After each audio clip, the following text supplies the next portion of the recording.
Et bonjour à tous, c'est parti pour le début de mon championnat de France. Vous l'attendiez, je l'attendais, c'est la ronde numéro 1. J'ai joué ce championnat de France il y a quelques jours, pendant une semaine à Vichy. Je suis donc en moins de 20 ans. Je suis 9ème Elo, je suis donc le 9ème sur la grille de départ en termes de points Elo.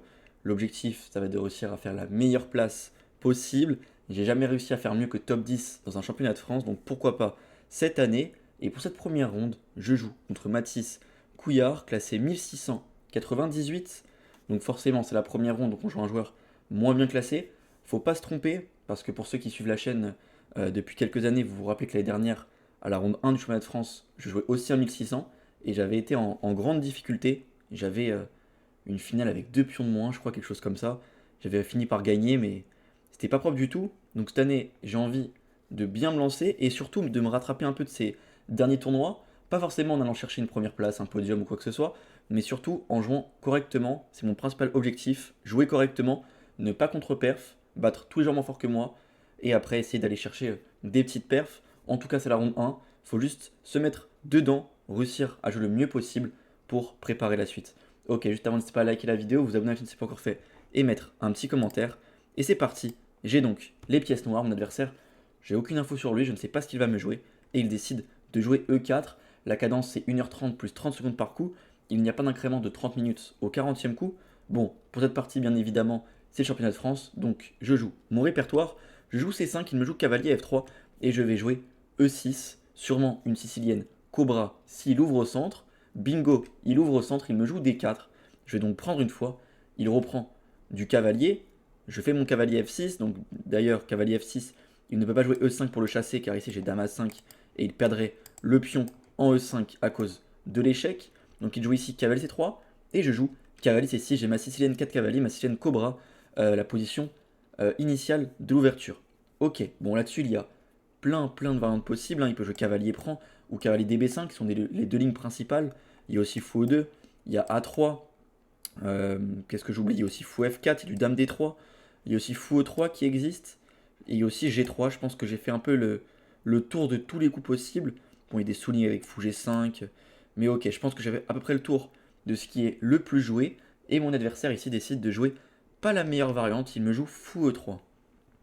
Après quelques minutes de réflexion, donc je me doute qu'il ne connaît pas vraiment beaucoup la théorie, quand je vois qu'il se met à réfléchir, et je me dis ok, fou E3, c'est réputé pour être pas très bon, et bon, j'ai pas forcément de grosses lignes dessus, hein, juste, ok, dans mon fichier il y a fou E3, et deux trois coups derrière, je prends l'avantage et fin du fichier. Donc ici je joue fou B4, ça me permet de clouer ce cavalier, je menace de faire cavalier prend E4, et donc de jouer sur ce clouage. Ici je m'attends clairement à qu'il vienne défendre son pion, donc soit je joue fou D3, soit jouer dame D3, c'est ce qu'il fait. Il joue ici dame D3, il vient défendre son pion une deuxième fois, et là je vais hésiter un peu. Je vais hésiter un peu parce qu'il y a pas mal de lignes critiques. Il y a pas mal de coups forcés. Je peux jouer cavalier E5, toucher la dame. Je peux jouer cavalier G4, toucher la paire de fous. Je peux prendre le centre. Je peux aussi juste roquer et pas me casser la tête. Mais ok, déjà je calcule cavalier E5. Et je me dis qu'il va juste bouger la dame en B5. J'ai pas le temps de prendre le pion parce que sinon il prend mon fou. Donc peut-être que je suis obligé de faire prise. Mais derrière il attaque mon cavalier. Euh, J'étais pas vraiment sûr de moi parce que même dame 7 peut-être il pourra faire dame B4 quand je prendrai. Il y aura peut-être du cavalier B5. Je sais pas si l'ordi valide ce que je viens de dire. Dame B4. Ouais, c'est ça. Si je prends, il y a du cavalier B5. Et je suis très mal. Il attaque ma dame, il attaque le cavalier. Il menace D6.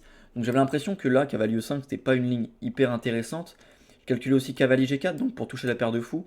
Mais bon, je me suis dit, ok, au pire des cas, il va venir prendre une fois. Je vais reprendre 2B. Je sais pas, il va jouer A3. Je dois revenir échanger pour reculer. Je sais pas si je recule, si j'échange. Si je recule, il y a peut-être fou C5, donc peut-être que je dois échanger. Prise, ok, on rentre là-dedans. Est-ce que je suis vraiment content de ça? J'étais pas totalement sûr parce que j'ai encore le mauvais fou. Je vais quand même avoir un fort centre rapidement à moyen terme. Je vais réussir à roquer, j'aurai la colonne B, ok. La position elle est roquée, mais bon, je pense que j'ai d'autres options, je suis pas obligé d'échanger les pièces comme ça. Donc je décide plutôt de venir jouer D5 et de juste prendre le centre. Il me laisse prendre le centre, donc j'y vais avec D5, c'est assez logique en soi. Ici il a plusieurs options. Il peut soit accepter en prenant, soit il s'en fiche et il sacrifie le pion, soit il vient le défendre. Alors s'il prend, j'ai prévu de faire cavalier prend. Donc là j'attaque deux fois le cavalier, j'attaque le fou. Peut-être qu'il doit jouer fou des deux pour éviter que je prenne sa paire de fous. Et là-dessus je peux jouer par exemple prise. et fou D7, ou peut-être même petit roc. Et là-dessus, on voit qu'il a quand même une mauvaise structure. J'ai un fort cavalier en D5, je vais pouvoir jouer peut-être dame F6, petit roc. J'aurai le centre à moyen terme, je vais réussir à jouer E5, libérer mon fou de case blanche, peut-être avoir une case F4 intéressante. Donc ça, sur pion prend, c'est ce que j'avais anticipé. Et donc l'autre option, c'était donc de défendre le pion et de jouer F3. C'est ce qu'il fait. Mais F3, ça me paraît un peu surprenant. Et je me mets à calculer pas mal de lignes parce que je me dis, il y a l'air d'avoir des idées un peu avec E5, D4, avec des coups forcés qui vont venir jouer sur le clouage et la fourchette. Donc je calcule un peu E5, je vois ça peut mener où. Donc là forcément cavalier prend c'est le seul coup, hein, s'il bouge le cavalier il se prend une fourchette en D4. Donc cavalier prend c'est un peu le seul coup, je vais devoir reprendre. Il va reprendre. Ouais mais si je reprends du pion, là il a dame B5, je perds le fou. Donc cavalier prend forcé, il va reculer, ok. Et ça donne quoi ça? Parce que si je fais petit roc, il va faire grand roc. Ça n'a pas l'air hyper clair. Bon, j'ai quand même une colonne B qui est intéressante. Je vais pouvoir jouer fou aussi, tour B8. Mais ok. J'aimais bien aussi un autre coup ici. J'aimais bien dame A5. Dame A5, c'est quoi l'idée? C'est que maintenant, donc je menace un sacrifice. Imaginons qu'il joue fou E2. Coup de développement totalement basique. Rien de spécial. Ici, il se prend, pion prend. Pion prend. Et là, cavalier prend. Alors, cavalier prend. Ouais, cavalier prend. Et s'il reprend du fou ou de la dame, n'importe, j'aurai le temps de jouer E5, fou bouge, et il va se prendre fou prend, pion prend. Et là en fait ce pion, il va finir par être tombé. Il va se prendre fou E6, tour C8, petit roc, tour D8, etc. Les sacrifices en E4 ne fonctionnent pas ici, car il a la case F2, il défend sa tour avec l'autre tour. Mais du coup je me dis, ok, s'il développe normalement, j'ai ce genre de position, il a beaucoup de faiblesses, tout va bien. Et s'il joue pas fou E2, qu'est-ce qu'il fait? S'il rock, bon bah là j'en vois prise, pareil, je crée des faiblesses au niveau de son roi, donc ça ne me pose aucun souci. S'il repart en D2, peut-être que je repars en B6, il perd des temps, moi je place bien ma dame, donc ça a l'air d'être ok. S'il prend, toujours cavalier prend, toujours la même chose, donc j'ai l'impression que je suis plutôt pas mal. Et ici, il décide de me jouer cavalier B3. Je me dis cavalier B3, à la fois ça peut paraître malin, parce que tu renvoies ma dame à la maison, mais en même temps, ça me paraît un peu bizarre cette case B3 pour le cavalier. Donc si je reviens direct, le problème c'est qu'il va faire grand roc, et je pourrais pas lui créer de faiblesse, car après dame C7, grand roc, je peux plus prendre, hein, parce que si je prends maintenant, il peut reprendre de la dame. Hein. J'ai plus la fourchette en D4 qui fonctionne, comme il a la tour qui défend en plus, et le cavalier. Et si je prends E4, ici je vais me prendre pas mal de trucs. Mon roi va être très faible, je vais avoir de gros soucis avec sa paire de fous. Donc en fait, je me dis juste, ok, je vais prendre en C3 d'abord, je crée des faiblesses, donc s'il fait dame prend, je gagne un pion, après l'échange, donc s'il fait ça, je gagne un pion. En E4, il a donc un pion de moins, donc c'est pas possible. Et s'il fait B prend, maintenant, ma dame est attaquée, je peux reculer en C7, j'ai créé des faiblesses, son cavalier en B3, je suis pas sûr qu'il soit hyper bien placé.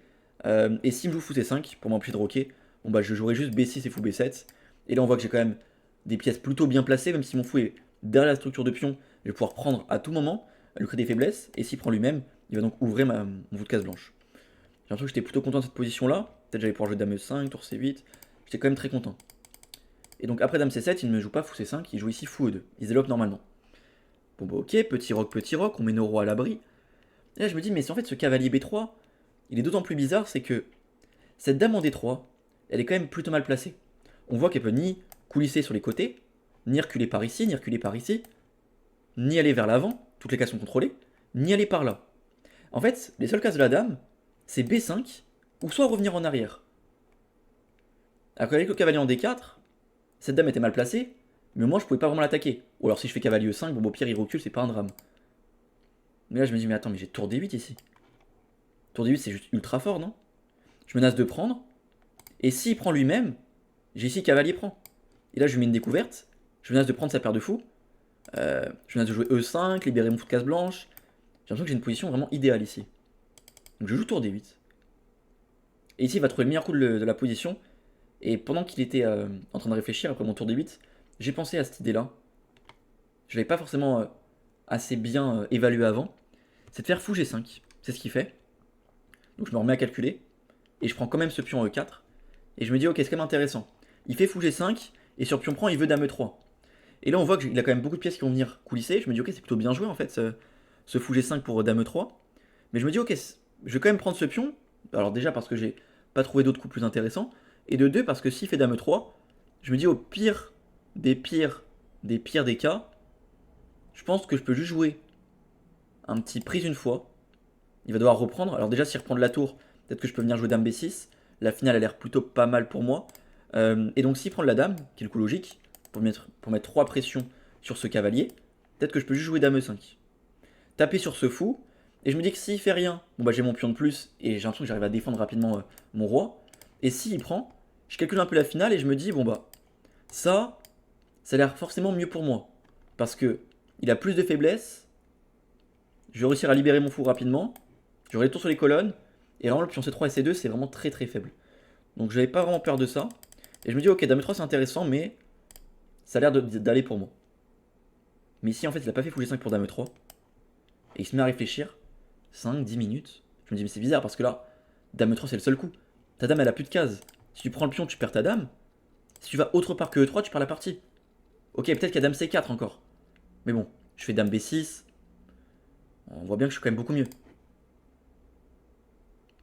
Et là je suis debout.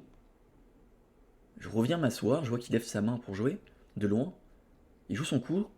Je m'approche de l'échiquier et je vois dame B5. Je me dis madame B5, il y a tour D5. Donc là, je joue pas le coup tempo. Je me dis je dois rater quelque chose. D'ailleurs quelque chose sur tour D5 que j'ai pas vu. Donc je calcule un peu, je me dis bon bah, s'il bouge la dame il perd le fou, j'ai pas de pièce attaquée. S'il met le cavalier en pour s'interposer, je vais pouvoir le clouer. Bah, j'ai l'impression que c'est juste fini ici. Le clouer, je vais prendre le fou, je vais le clouer, enfin, il va tout perdre. J'envoie tour D5.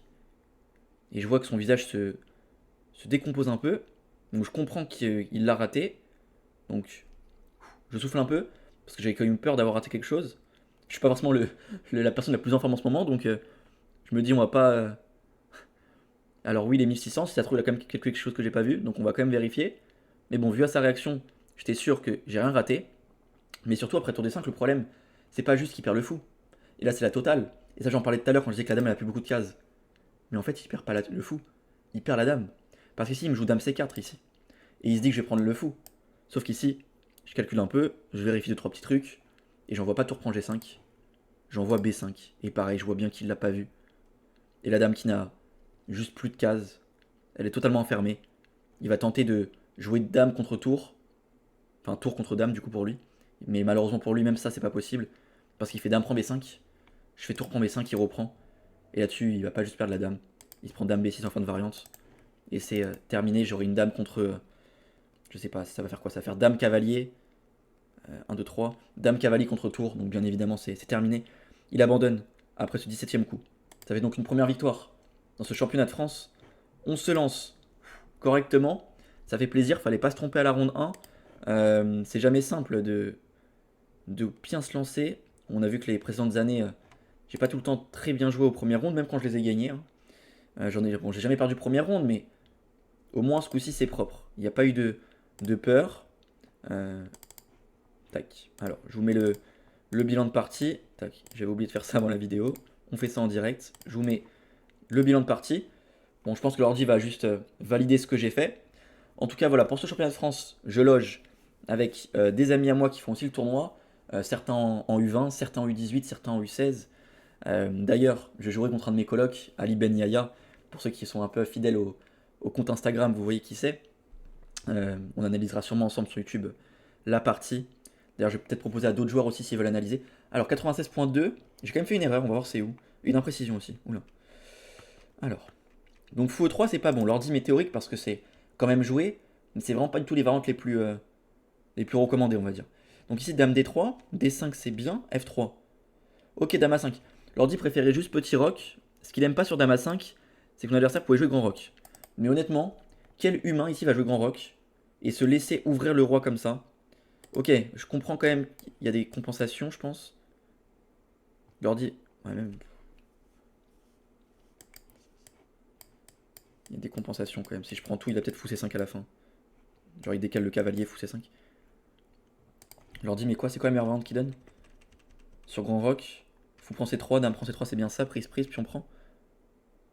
Ah non, il donne cavalier B5 en fait, il donne même pas cavalier prend. Petit roc, ouais. Ah ouais, fou C5. Ok, dur, hein, dur quand même. Ah si, ok, non, c'est simple. Si je vais en E8, il y a la fourchette. Si je vais en D8, je vais avoir des petits soucis aussi. Ok, ok, ouais, non, grand rock trouvable. Après, du coup, bon, j'aurais calculé, j'aurais peut-être pas joué ça, j'aurais peut-être juste rocké. Mais quand même compliqué quand même, parce qu'à long terme, tu dis que ton roi va être faible, il y a quand même beaucoup de pièces qui sautent sur ton roi rapidement. Donc compliqué à jouer. Donc en soi, ça c'est pas non plus très grave. Cavalier B3, si tu joues pas grand rock, c'est ok. Donc fou prend, pion prend, dame C7. Fou E2, petit rock, tour D8. Fou G5. S'il a l'idée dame E3, c'est très bien joué. Mais donc ici, ouais. Il fallait jouer dame E3, ça allait donner une partie très intéressante dame E3. Et donc là, dame B5 et c'est terminé. Ok, bon. Première victoire dans ce championnat de France. Nous on se retrouve demain pour la ronde numéro 2. J'aurai les pièces blanches contre un joueur moins bien classé. Mais il faut continuer à gagner contre tous les moins forts pour réussir à jouer des mieux classés et aller chercher les perfs pour faire le meilleur tournoi possible. Allez, bonne fin de journée à tous, bonne soirée. Nous on se retrouve demain à 18h pour la suite. Allez, ciao.